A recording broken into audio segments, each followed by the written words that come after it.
o be dépend an ka ɲɛmɔgɔw ni anw yɛrɛ la o de la vidéo daminɛ tun b'a fɔ ko jama k'a partager jama k'a faamu parce que jama fanba tun tɛ nin dɔn a la jama fanba tun t'a dɔn halisa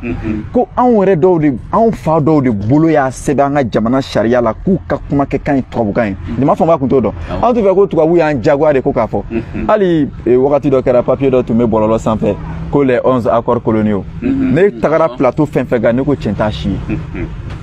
ma sɔn wa mɔgɔ fɛn fɛn ye invité yɔrɔ dɔ n b'a jaabi tiɲɛ tɛ mun na n ko tiɲɛ tɛ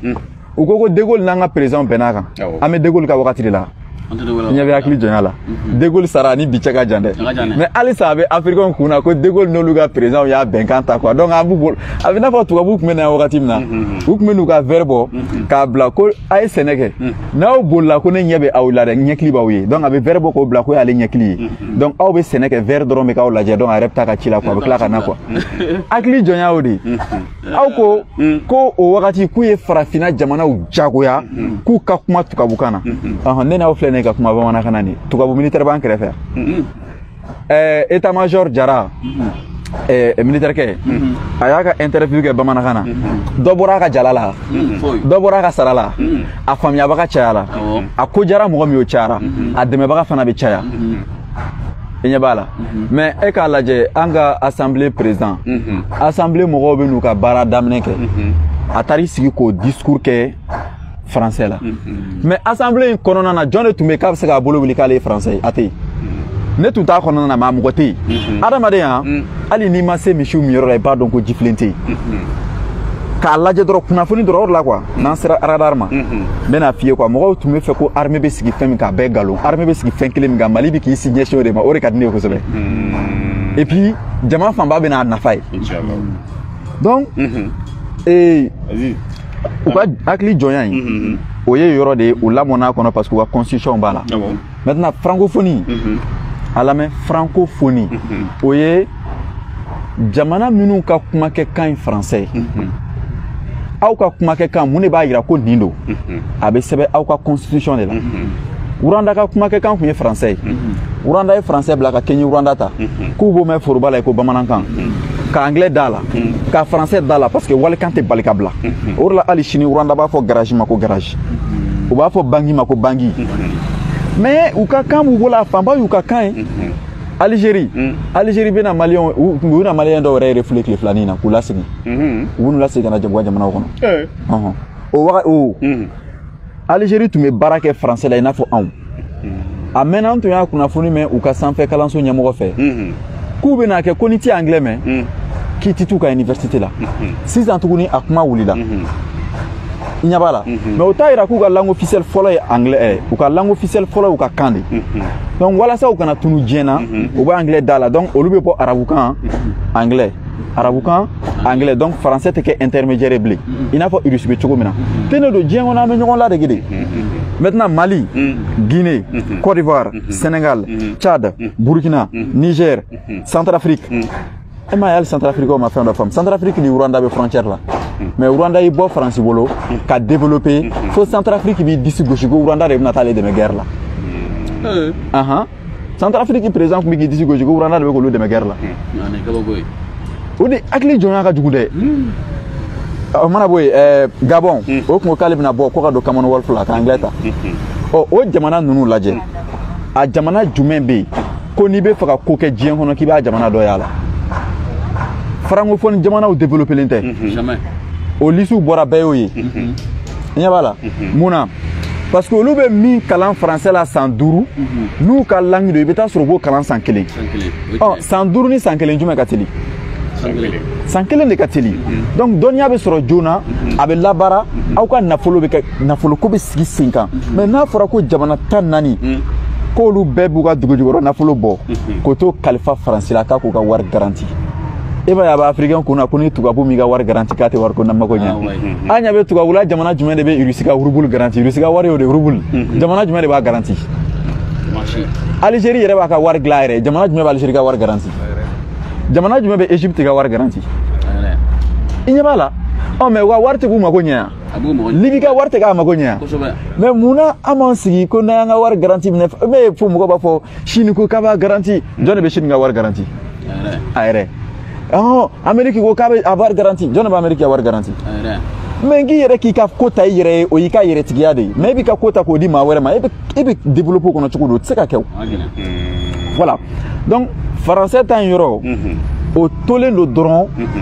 constitution papier mimbe parce que asimi nous ne fili do ke quoi ou ye coup d'état ke ka constitution tout et mais al nous décret bo ba faut que vu la constitution ou ba tani constitution ga benkan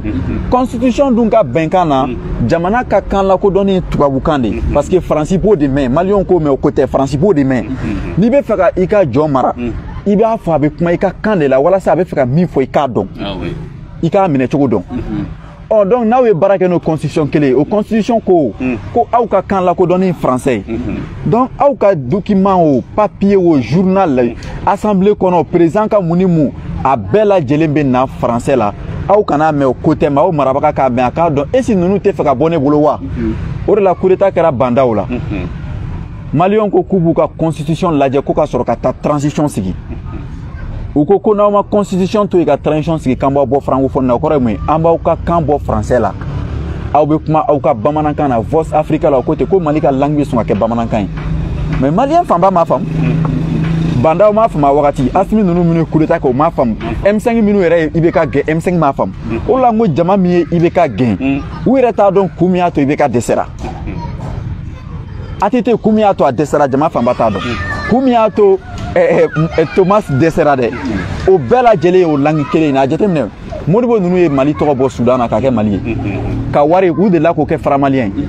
mais o bela o ma fin kele min falen folo e langue parce que ni langue de fale warbe na la framalien français te o la bala kanga se kanga warma ko framalien tanga ware de fran guinéen fle guinéen bolo ne atigi suku do dala donc amina ni Mali wardi Mali wari nyabala Mali wari amina no de ka soro ka anglais sebe fando ka wala ni ka war bora ka ta jamana wara ka don ko ni jamana tay ote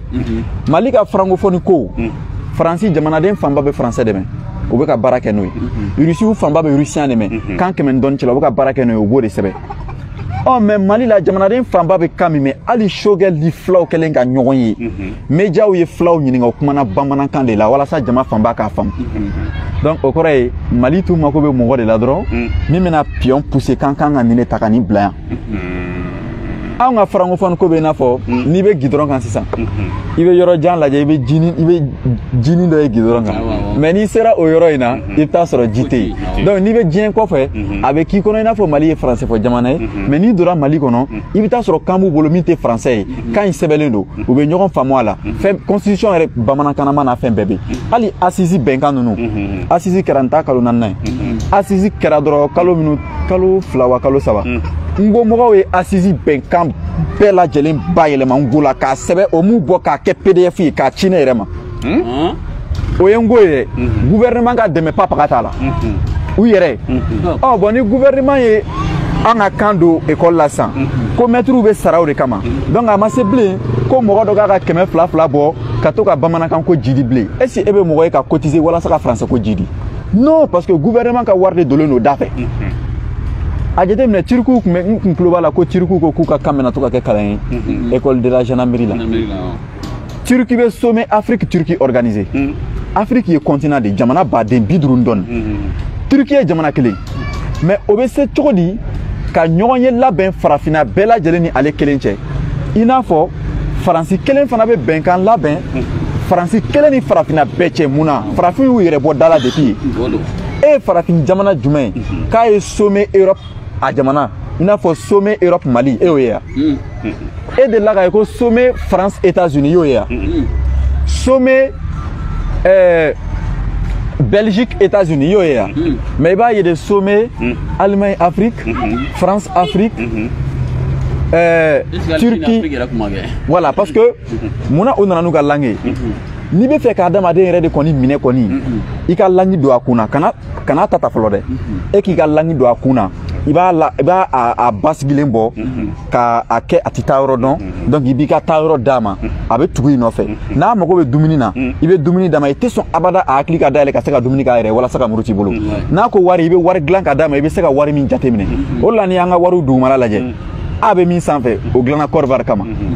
D bɛ min sanfɛ o dilanna Mali kama, K bɛ min sanfɛ o dilanna Sénégal kama. Donc France bɛ anw fara a yɛrɛ kan ka wari bɔ ka d'a ma walasa an wariko mako kana sa ka se ka anw de jate minɛ. Militaire minnu bɛ front na wari de t'u kun,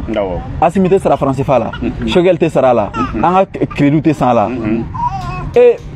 Marche kɛtɔla ye ko ka taa français fa français tɛ yan, o la n ko wari bi yen tɛ, marche kɛtɔ ye ko k'olu wuli yan, i ye marche kɛtɔla ye ko ka taa Mali école yɛlɛma ka nana ye an ka langue la k'a kɛ dɔnniya kala i n'a fɔ diɲɛ jamana tɔw y'o ye yan, o la i b'a ye an ka taama fanba a bɛ kɛ i n'a fɔ mɔgɔ ko quoi, an bɛ karisa de fɛ donc ni karisa kuma na an bɛ bɔ an bɛ taa, ni cɛ ye jamana jɔ ko kɛ mɔgɔ ko ye i bɛ kɛ kan fila fɔla ye, jamana ko ti mɔgɔ ko ye, c'est comme ko ni e de bɛ yen n bɛ fɛ hali ne ka taasira ma ɲi la, jamana ko ye sariya ko de ye, donc sariya ye taasira de ye, kasoke bɛ poste min na n'i ye kasoke bɔ yen ko e de ye sariya kalan k'e bila yen, o bɛnkan bɛ min fɔ texte bɛ min fɔ e bɛ n'o de kɛ. I y'a ye donc taasira ko de don, donc an ka francophonie a kɛlen don k'an bila retard la, a bɛ français kɛ k'an contrôler, et puis anw ka jamana cakɛdaw a bɛɛ lajɛlen bɛ fɔ français de la, wa a bɛɛ bɛ faransi ka ci de kɛ u yɛrɛ ɲinan ma parce que an bɛ ka langue française de promotion kɛ diɲɛ kɔnɔ. N ko wagati dɔ kɛra bamanankan diplôme tun bɛ di mɔgɔ ma Russie, bamanankan radio Moscou tun bɛ bamanankan kɛ kelen, RFI ye bamanankan don a ka fɛn na, u ye muso dɔ bɔ a taara bamanankan kalan Russie, a bɛ ka maliyɛnw kalan bamanankan na France, mais Mali yɛrɛ m'a dɔn k'a ka langue officialisée. Fili tɛ yen yan. O bɛ depuis Modibo ka wagati n'a hakili la ni mɔgɔ ko de kun don, Modibo taara Alpha nana n'a ma falen, donc Modibo taara sira min tun bɛ yen u ye dɔɔni yɛlɛma o la, mais ko yɛrɛ sunba yɛrɛ ye min ye dɛ o ma falen, o de langue ye, o de français ye, o de francophonie ye, hali sisan k'o to yen n'a sin bɛ discours kɛ a b'a kɛ bamanankan na ko jama bɛ k'a faamu, n'o tɛ a kan ka kɛ français la sariya yɛrɛ yɛrɛ la parce que sariya ko k'a ko kan de don, o la ne ko an bɛ ka kan min fɔ o lakodɔnnen tɛ, donc an ka t'o lakodɔn français nɔ la, mais n'a fɔra ko san 62 wa san 60 ni joli yɛrɛma hɔrɔnya aw ma se hali bi ka aw yɛrɛ jira k'aw ye peuple ye, k'aw ye mirinti ye diɲɛ kɔnɔ, aw bɛ taa min? Emirati filɛ nin ye, Emirati ville dɔ de ye Dubaï ye, Mali ka yɛrɛma hɔrɔnya ka kɔrɔ ni Emirati ta ye, n'a ti 100 ans bɔ kɔni, 100 ans, parce que olu ta kan ka kɛ 1970 de ni ma fili, Emirati ka yɛrɛma hɔrɔnya kan ka k'o de, Mali ta ka kɔrɔ o ye, mais mɔgɔ bɛ Dubaï ni Afrique de l'Ouest jamana jumɛn da ɲɔgɔn ma bi? Dubaï bɛ ka baara kɛ français de la, et puis ko n'i t'o français mɛn k'e bɛ wele ko kunfin, n'o kuma ye tiɲɛ ye, Russie tɛ français mɛn, mais munna an bɛ taa ka taa minɛn san Russie bolo parce que Russie ye kunfin o tɛ français mɛn. I ɲɛ b'a la fili bɛ farafinna mɔgɔ kalannenw ka ko la, o la n'i ye nin ko in ɲɛdɔn i tɛ se ka sigi, mɔgɔ minnu b'an wele k'an latiminadiya an b'u fo k'u barikada, an kɔni an tɛ se ka sigi parce que ka nin ko in to an tɛ se ka sigi, et puis an y'a daminɛ denmisɛnninya la an bɛ se sɔrɔ fana, et puis a ma fɔ ko ni min bɛ français mɛn k'i kana sɔgɔbɛ dɛ, français sɔgɔbɛ, mais a ka bɔ papier kan dɔrɔn mani, Algérie bɛ bourse di Mali ma, mais Algérie ka langue officielle tɛ français o, Allemagne bɛ bourse di Mali ma, Allemagne ka langue officielle tɛ français o, Russie bɛ bourse di a ka langue officielle tɛ français o, n ko n'an taara an bɛ t'u ka langue de kalan. Choguel y'i sigi Russie média dɔ la ka kuma russien na, mais a bɛ kuma bamanankan na est-ce que o y'a ɲinɛ russien kɔ? Donc o kɔrɔ ye an binnen don an hakili trompé de kan, et puis ka taa yɛlɛma papier la dɔrɔn o de Mali bɔlen a francophonie ko la pewu, et puis a ma fɔ k'i kana français fɔ WhatsApp kan a fɔ, mais n'an ka jamana ci min bɛ yen hali a ma fɔ ko Assimi ninnu yɛrɛ ka bali u ka fɛn bɛɛ falen, u ka na n'u ka discours ye français la, u k'a lajɛ u k'a kalan dɔrɔn k'a fɔ an ye bamanankan na. Journal dɔ bɛ yen olu b'a fɔ ko ni ye n bolo fili ka jigin balan kɔnɔ, n'i y'u ka journal lajɛ i bɛ taa sɔrɔ a sɛbɛnlen don français la, mais n'u y'a lajɛ dɔrɔn langue de don, u b'a kɔrɔ fɔ jamanaden b'a faamuya, voilà jamanaden b'a faamu, donc an b'a dɔn an bɛ taa yɔrɔ min na. Mali vidéo kɛra fɛn fɛn bɛ yen, jɔn Amara Sila o, politologue o, Aras Bachi o, Boubou Mabel, a bɛɛ Dani de Paris, Munimu, Iba Bokoum, u bɛɛ b'u ka ci fɔ kan jumɛn na? Bamanankan. Donc nin kɔrɔ ye ko gouvernement kan k'a dɔn a ka fanga y'a ka langue de, a dɛmɛbaga ka ca o de la, a lamɛnbaga ka ca o de la, donc a ko bila français nɔ la, ka français in kɛ bolo kɔfɛ fɛn in dɔɔni quoi. Donc an degi yɛrɛ ko la, i b'a ye san 2 dɔrɔn an bɛ fɛn bɛɛ yɛlɛma an ka kan na. A kɔni tɛ se ka kɛ ɲinan bilen, ɲinan fɛn kelen bɛ se ka fɔ e ka leçon fanba ɲɛfɔ bamanankan na k'hali ni walikan bɛ don a la. San wɛrɛ k'a daminɛ misali la première année ka taa fo 6e ninnu bɛ 7e ou 8e yɛrɛ o bɛɛ lajɛlen bɛ se ka ɲɛfɔ bamanankan na wa a mɔgɔw bɛ yen a professeurs bɛ yen ne n'a dɔw yɛrɛ ye débat kɛ plateau dɔw sanfɛ o yɛrɛ ko k'o baaraw bɛɛ kɛlen don k'o ban pewu. Ah bon? A baara bɛɛ kɛlen don ka ban Mali jɔnjɔn tɛ yen bamanankan na mais Assimi ninnu ye drapeau yɛlɛ min kɛ lundi wa jumɛn u y'a kɛ français la mun na? O ye complexe d'infériorité de complexe de don. C'est comme n'an m'a fɔ français la est-ce que a bɛna jate o de b'an kun na a bɛ farafin kun na n'ale m'a kɛ tubabu ta kɛcogoya la est-ce que ça va aller est-ce que a bɛ ɲɛ yan non o complexe bɛ kalan kun depuis école de la depuis an fit a jateminɛ kɛ denmisɛnnin fitininw filɛ ni min bɛ français fɔ mɔgɔ tɔw b'o ye i n'a fɔ o ka fisa ni tɔw ye donc depuis ye complexe d'infériorité bɛ don i la donc e b'a ye ne tɛ nin kan in mɛn e tɛ diɲɛ kɔnɔ e m'a ye ko tu ne parles pas la langue des civilisés civilisation kɔrɔ somɔgɔya aw ka somɔgɔya ye min ye aw ka ko ye min ye o de y'aw ka civilisation ye anw ka somɔgɔya ye min ye o de y'an ka civilisation ye ni e y'i ta yira k'o de ka ɲi ne ta ye ka ne ta battu dɔrɔn ne bɛ k'e ka jɔn ye diɲɛ y'o de o de la diɲɛ kɔnɔ an bɛ ɲɔgɔn coloniser fo na ɲɔgɔn ɲɛ yɛlɛ la donc complexe d'infériorité bɛ farafin na o ye diyagoya de e ma jateminɛ un petit pays comme Erythrée Erythrée bɛ kuma a ka langue de la Malta jamana dɔ filɛ Espagne kɛrɛfɛ ko Malta Malta bɛ kuma a ka langue de la olu ma complexé k'u yɛrɛ bila kɔfɛ mais munna aw tɛ kuma an ka kan na o la u bɛ faso danfini don ne t'a contre la mais munna aw tɛ faso kan fɔ o ye complexe de ye o mɔgɔw marché la ka bɔ Sénégal ka na Choguel lajɛ il fallait faire la promotion de ta langue a ka kan yiriw la jamana mɔgɔ si t'i ka jamana kanu n'i tɛ kuma a kan na